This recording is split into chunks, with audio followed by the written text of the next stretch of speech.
بأمانة أنا مش عارف أنام. أنا مش عارف أنام من بعد الهزيمة المهينة بتاعت امبارح. النادي الأهلي النادي الأهلي يطلع من الترجي وعلى أرض مصر في الدور الثمانية. ده احنا يعني كان أقل حاجة نوصل للنهائي، يعني أقل حاجة نوصل للدور النهائي. احنا بنطلع من دور الثمانية ومن الترجي وفي مصر. عايز أقول حاجة، اللي احنا وصلنا له ده يا جماعة ظلم. ظلم، في ناس كتير اتظلمت، اولهم علي معلول طبعا. مشي من النادي الاهلي بطريقه كلنا زعلنا. كلنا زعلنا ان علي معلول مشي، على الرغم ان هو لسه بيأدي لوقتنا هذا. علي معلول لسه بيأدي وما شاء الله عليه. جينا بعد كده مشينا عمرو السولية.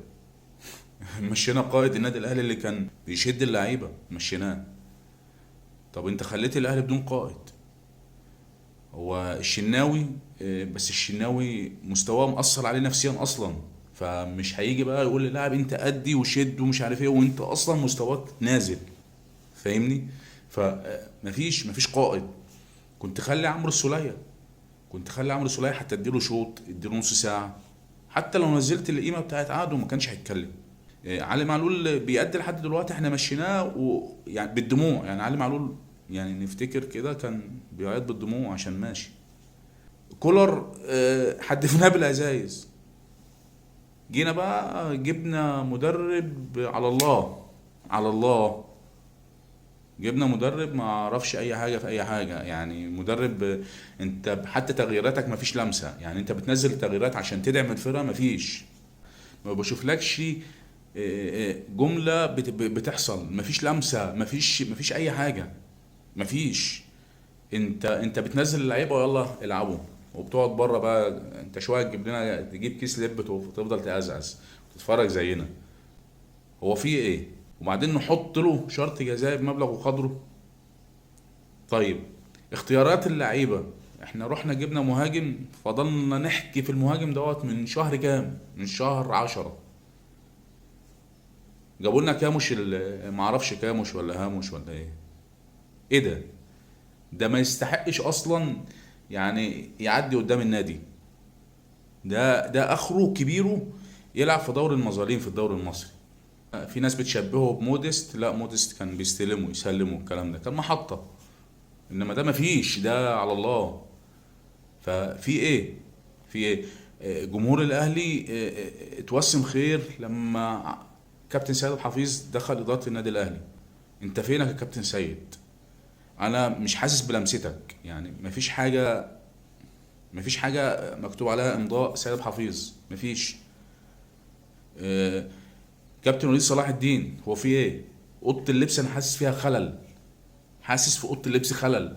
في مسافات بين اللعيبه. زمان، مش من زمان قوي، يعني من فتره قريبه كانت اللعيبه بتحب بعض. كان عندهم حميه على النادي الاهلي وبيلعبوا بروح التيشيرت اللي لابسينه. انما فين؟ دلوقتي مفيش. لعيبه بفلوس ولعيبه نجوم واسماء بتنزل ما بتأديش. هو في ايه؟ مش ده النادي الاهلي اللي انا عارفه. يا سيدي انا ما عنديش مشكله انت تتغلب، اتغلب بس بروح، باداء، برجوله. انما فين ده؟ مفيش ولا روح ولا اداء ولا رجوله. مفيش. النادي الاهلي انا بحبه وهفضل احبه، بس عشان روح التيشيرت، روح النادي الاهلي، شعار النادي الاهلي اللي كلنا اتربينا على حبه، وان احنا نكافح لاخر نفس. انما مفيش. يعني انا متهيالي اكتر لاعب حسيت ان جواه روح شويه تريزيجيه. يا كابتن بيبو، يا كابتن سيد حفيظ، يا كابتن وليد صلاح الدين، كله عايز فلترة. النادي عايز فلترة. اللعيبة عايزة يتشاف فيه ايه. في مالهم. احنا مش هنقبل احنا يكون عندنا موظفين، اللعيبة تكون موظفين. مش هنقبل. انا كواحد من جمهور النادي الاهلي مش هقبل ان يبقى لعيبة الاهلي موظفين.